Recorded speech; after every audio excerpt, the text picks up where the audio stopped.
back to A minor, and they're all right here if you need to. There's A minor to E minor. Yeah, I already learned these two.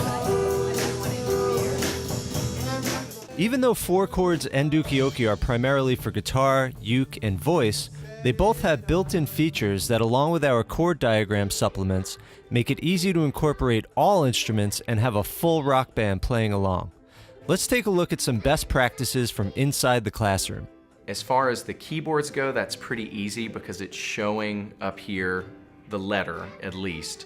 So if the group is not quite as advanced like a 3rd grade group, I could just say, play the letter, because I have it, I cheat and I write the letters actually on the keys themselves. You can do that, or you can just play what? E. You can just play the letter, whatever you want to do.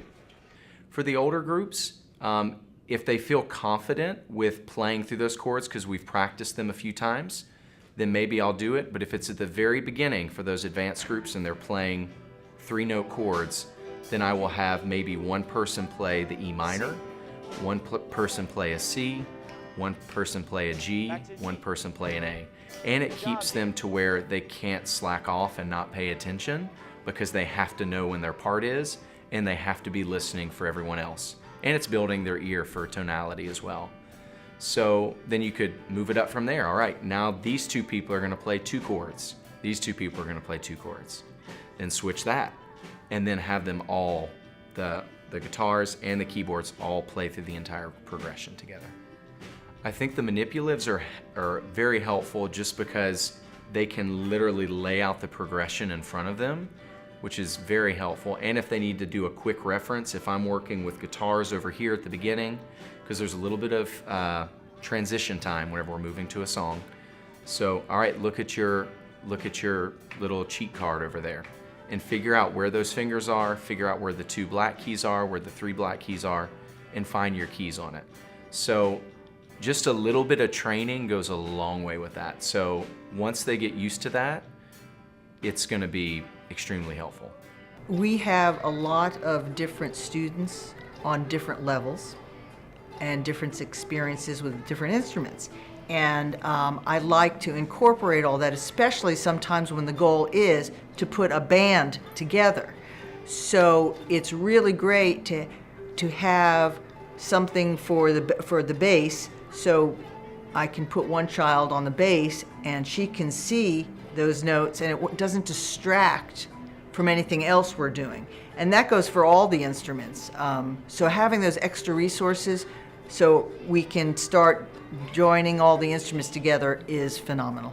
It's great. We were also fortunate enough to have the 4-chord supplements to help the students, and that you saw how they were using that today as well, which helps to avoid the confusion between A major and A minor, or whatever the case may be. So that gets them involved in the process as well. They're a part of the learning process, and everyone still stays engaged. Same thing with the bass player. If I didn't have the supplements, we still have the chord diagram on the 4-chord app, and it's just a simple reminder to say that those 4 strings on the guitar are the same 4 strings you have, just play the lowest voicing, or any one of those notes. Again, the bass player has that opportunity. I kind of reserve that for the more advanced bass player. See those notes? Those are notes you can possibly play while we're playing. Don't feel boxed in by just a root. You can explore those voices and see how it helps to create a bass line. So that's how we sort of integrate the other instruments, not guitar. Same with the drummer. If we play along with the track once, we have the drum track, and if we decide not to play, I think we actually played a song today we've played a song through 4 chords that didn't originally have a drum track on the original studio version, but 4 chords does have that drum track, and so that allows our drummer to be a part of the group.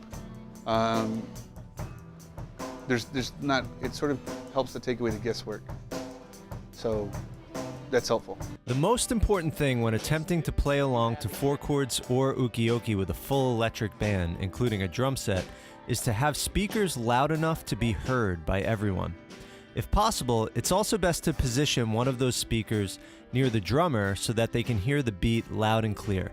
To stay in sync and play along with the app, you can remove as much of the arrangement as you'd like in the arrangement mixer, but you should at the very least keep on a click track so that the band can stay locked in with the tempo and the chord changes in the lyrics so that they stay lined up with the app.